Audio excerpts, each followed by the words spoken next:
Locked On Blue Devils, your daily podcast on the Duke Blue Devils, part of the Locked On Podcast Network, your team every day.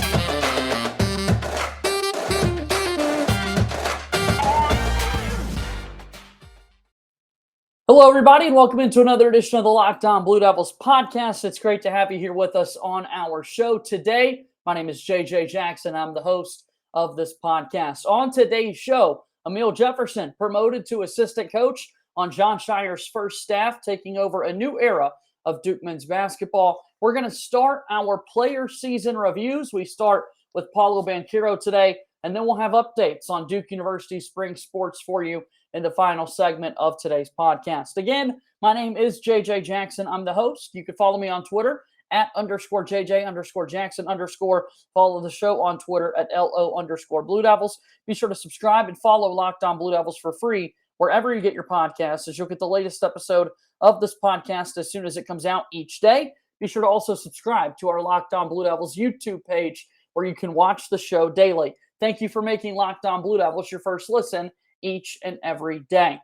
Big news today. Jon Scheyer has officially announced that Amile Jefferson would take over and be the newest assistant coach for Duke basketball. I love the hire. We said this is a possibility of taking place. Amile Jefferson just wrapped up his first season back on the Duke bench. He was Mike Krzyzewski's director of player development for this past season.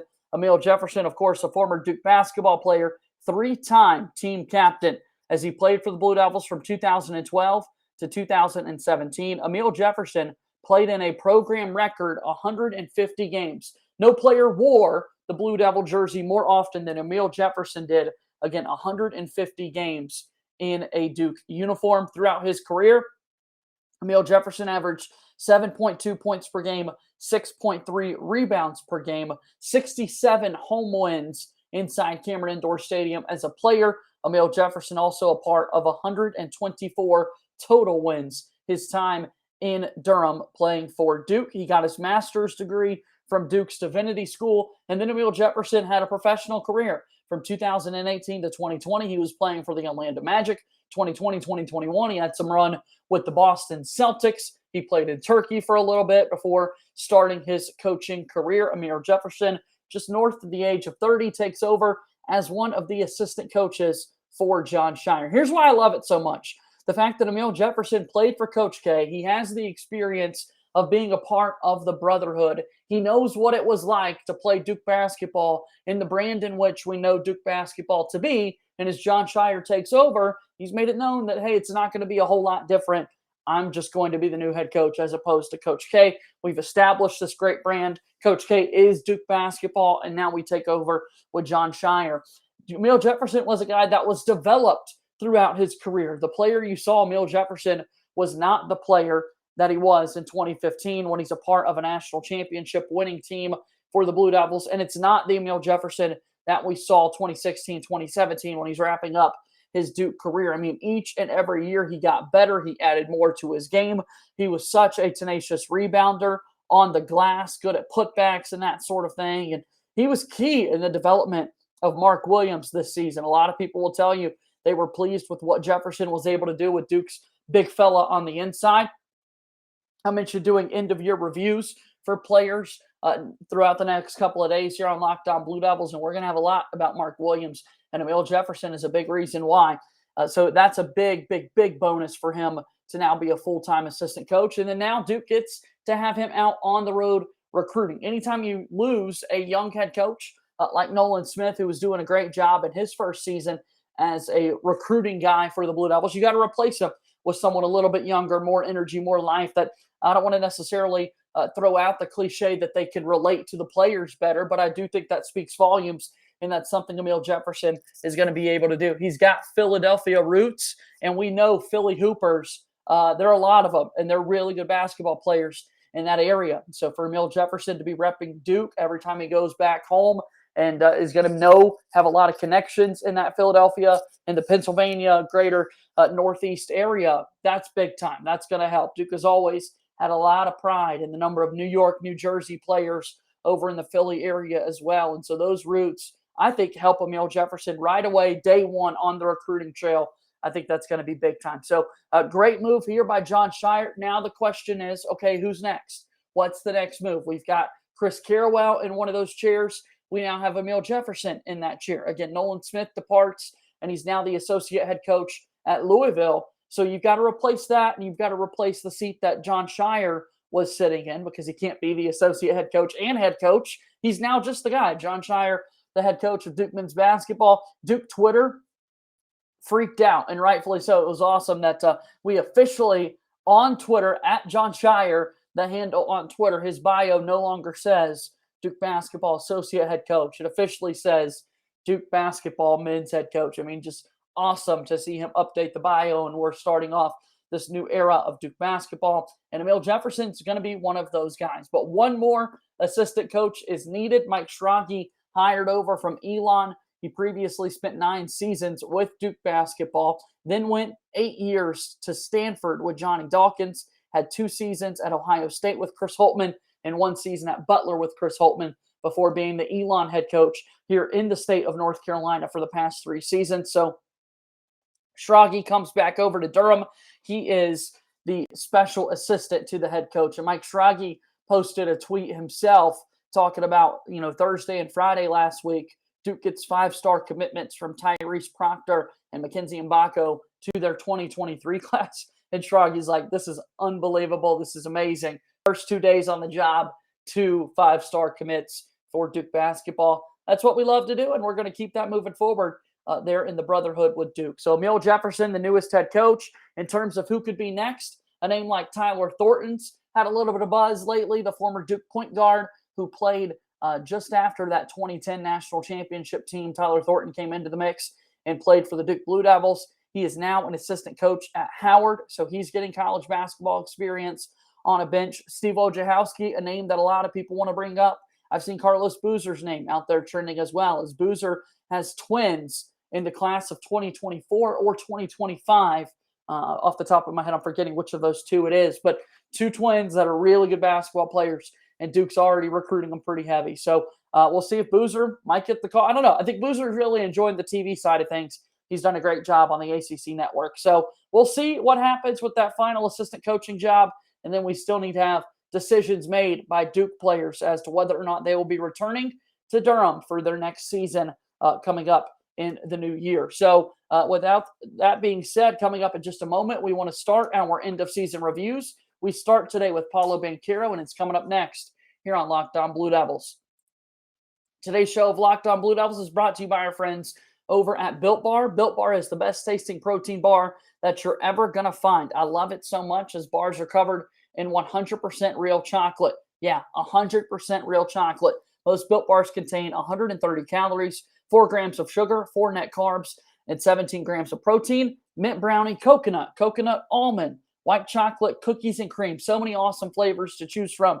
Go to Built.com, use promo code LOCKED15, LOCKED15, and get 15% off your order. Built Bar, as you can see, high protein, low calorie, high fiber, low carbs. Built.com, promo code LOCKED15 for 15% off your next order. Moving forward here on this Wednesday edition of Locked On Blue Devils, my name is JJ Jackson. Let's start our end-of-season reviews, and we'll start it with Duke's best player on the team this season. Yes, freshman Paolo Banchero, a top 3 recruit coming into this season. Paulo Banchero exits Duke. He will be a top 3 pick in this year's NBA draft. He has not officially said farewell to Duke, but we know it's coming. Paulo Banchero will be a top 3 pick at the next level. He won the ACC Rookie of the Year award, and he's so young. Paulo will turn 20 years old in November out of Seattle, Washington. Of course, he wore number 5 on the back of his jersey this year for Duke. A couple of good 5s as of late for Duke basketball. R.J. Barrett wore it on the 2019 exciting team there with Zion Williamson. Tyus Jones sported number 5 when Duke won the 2015 national title. Luke Kennard, the shooter, wore number 5. So we've had some good runs with folks wearing 5 on the back of their jersey. Paulo Banchero becomes the latest one of those guys. 17.2 points per game. That was the most on the team for Paulo. 7.8 rebounds per game. That was also the most on the team. He passed Mark Williams in that department in postseason play. Mark finished at 7.4 rebounds per game. Paulo finished 7.8. So he led the team in rebounding. 3.2 assists for Paulo as well. On the season, Paulo, 28 points versus the Citadel was his career high. 15 rebounds versus Louisville was a career high. And against that zone defense with Syracuse, he had 9 assists in a basketball game. That was a career high. You look at people out of Seattle that have played college basketball and then go on to have a really good NBA career. Seattle is another one of those hotbeds for tons of basketball players. Just not too many of them go to Durham because if you look at the United States, Seattle, Washington, so far in the northwestern part of our country, all the way over to Durham, North Carolina. But you're looking at big names like Jamal Crawford. He leads the way, leads the charge for all those Seattle basketball players. Zach LaVine, Nate Robinson, Isaiah Thomas, Brandon Roy, Jason Terry, DeJounte Murray, Kevin Porter Jr., Tony Roten, Martell Webster, Marvin Williams, Aaron Brooks, Spencer Hawes, Rodney Stuckey. I mean, big-time names that played in the Seattle area growing up and then went on to the NBA, and Paulo Banchero is going to be the newest of those guys. He was so good. P5 was great in transition. We saw it throughout the entire tournament, getting the ball, able to take it coast to coast. His shot, I thought, improved throughout the season. I thought one thing that really improved as well was his maturity in the shot selection department for Paulo as Duke continued to progress throughout the season. He wasn't taking as many kind of errant quick shots in the shot clock or just open looks right away. He truly wanted to get the very best look for the team. And with that, I think the percentages as the season progressed started to improve for Paulo throughout the year. I cannot wait to see what this guy looks like at the next level. You talk about the number one pick debate. You've got Chet Holmgren at Gonzaga. You got Jabari Smith, who just finished his freshman season at Auburn. Auburn University's never had the number one overall pick. They're hoping that can be Jabari Smith. From the Duke perspective, though, you hope Paulo can take that top spot. You compare those two prospects, they're more similar. Chet Holmgren, right? He's this tall, 7-foot-plus big man that can shoot it a little bit. Very, very lanky, just a different type of player. Paulo and Jabari, they're at least more physically built. The one thing Paulo has, he rebounded the basketball really well.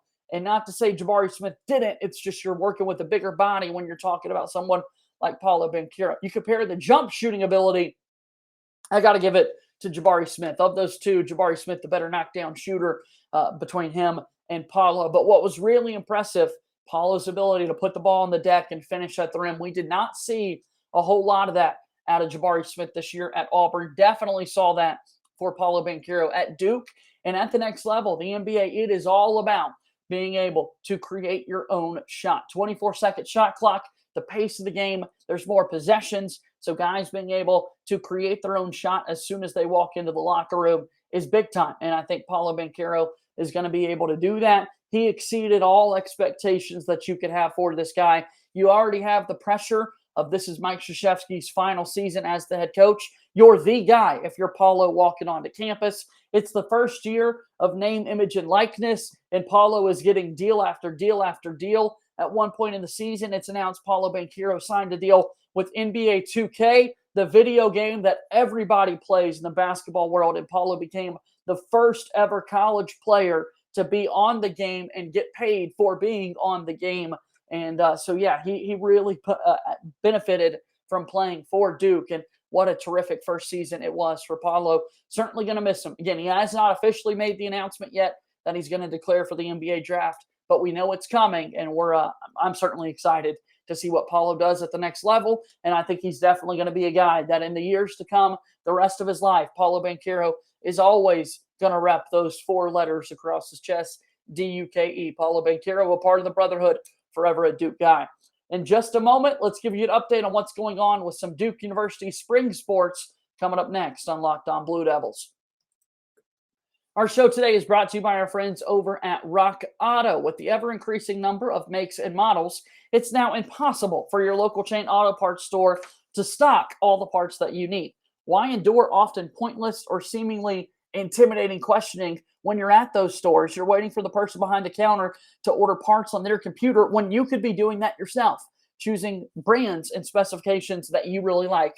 Save time and money when using Rock Auto. Rock Auto is a family business serving do-it-yourselfers for over 20 years. They have everything you need, from brake parts, tail lamps, motor oil, and even new carpet. Go explore their easy-to website today to find the solution for your auto part needs. Rock Auto, reliably low for every customer. Go to rockauto.com right now and see all the parts available for your car or truck. Right, Locked On Blue Devils and their How Did You Hear About Us box, so they know that we sent you. Amazing selection, reliably low prices, all the parts your car will ever need. Visit rockauto.com. As we move forward, our final segment here today for Locked On Blue Devils, a couple of updates on spring sports. Let's start with baseball. Another tough one last night for Duke. They played Campbell at home on campus at the Jack Coombs Field, the on-campus ballpark for baseball, as opposed to the Durham Bulls Athletic Park where Duke loves to play. I love the games that they go back and play on the on-campus field. It's such a cool scene, and I know that my buddy Chris Edwards with the Blue Devil Network enjoys broadcasting games from that location.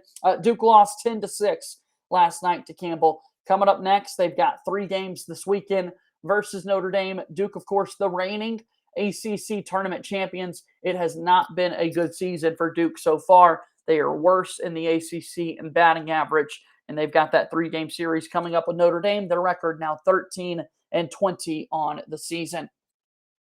Duke men's lacrosse now 9-5 overall on the year. They're 1-2 in ACC play. They lost this past Saturday to Notre Dame by a competitive score of 16-15. Duke actually got a win at UNC recently. They won that game 15-6. They've got games against Virginia, and then they'll play the Tar Heels in Durham at Duke for one final time before getting into postseason play. Duke is always one of the top 10 programs in the country in men's lacrosse and teams each and every year.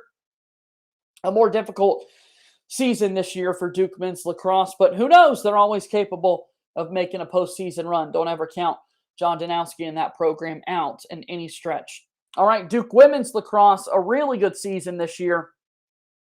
The women's lacrosse team is 14-1 overall on the season, 5-1 in the ACC. Duke women's lacrosse has now won 8 games in a row. They've got a couple of games coming up, big ones. They've got games versus number 2 Boston College and then a game at North Carolina. The Tar Heels are always really good, and if you look at the programs over the past several seasons, UNC women's lacrosse has been the flag bearer of the 2 men's and women's lacrosse. The Tar Heels women's program has been absolutely elite. And so those will be some tough tests coming up for Duke women's lacrosse. All right, Duke softball. How about this? Yesterday they had a doubleheader in Virginia at James Madison, and Duke outscored the Dukes 34-3 in the 2 games. Again, a doubleheader, and Duke outscored the Dukes 34-3. The first game, Duke won by a score of 24-2. The second game of the doubleheader last night, Duke won 10-1. Duke had been 0-2 all time versus James Madison. They're now even in the series between the 2 schools at 2-2. Duke will now have 8 full days off and then a game at Liberty. Duke right now the number 2 team in the ACC behind Virginia Tech. Duke is 14-2 in the conference. They are also the reigning ACC champions. In the game that Duke won by a score of 24-2, Duke had 10 home runs hit by the team. That is a program record for most home runs in the game. Jamison Cavell had 3 home runs herself, a program record, now 13 home runs this year. Christina Foreman had 12 homers last year. Foreman still on the Duke team. Foreman also homered in yesterday's game. 5 home runs in the 5th inning. Duke was able to tie an NCAA record in that game last night with those 5 home runs in 1 inning. That's been done 10 different times. So no team at the NCAA level of softball has ever been able to hit 6 homers in 1 inning, but 10 different times a team has hit 5. That feels impossible to be able to do that, and Duke did it last night in the 5th inning against James Madison. As the visiting team, Duke had to keep batting in the 5th because you are the visiting team. You've got 3 outs to get in the 5th for the run rule to be in effect. And Duke did win that game in 5 innings, of course, in that run rule fashion, the 22-run margin that they won by. But they were able to keep batting in the 5th, and so 5 different home runs in that 5th inning. Julia Boyette and Leah Jarnick went back-to-back. That was their first career home runs. So even the freshmen on this Duke softball team got into the home run parade. And again, Duke softball is less than 6 years old as a program. They already won the ACC a year ago. They're one of the top teams in the entire country again this season. with a 32-5 overall record. I had the absolute honor earlier this season of doing the play-by-play for one of their games against Georgia Tech on the ACC Network Extra, and to get to see them in person, just so impressed by the pitching staff, the bats, everything for Duke softball. So big-time victory for the Blue Devils. 2 more wins, and again, they'll have 8 days off before their next game at Liberty. That's going to do it for today's edition of Locked On Blue Devils. We appreciate you listening to us. You can follow me on Twitter at _JJ_Jackson_. Follow the show on Twitter at LO_Blue Devils. Be sure to subscribe and follow this podcast right now on your favorite podcast app, and you'll get the latest episode of Locked On Blue Devils as soon as it's available each and every day. Now make sure you go check out Locked On ACC, as that's going to do it for today's show. As always, go Duke. I'll talk to you tomorrow. My name is JJ Jackson. Thank you and good day.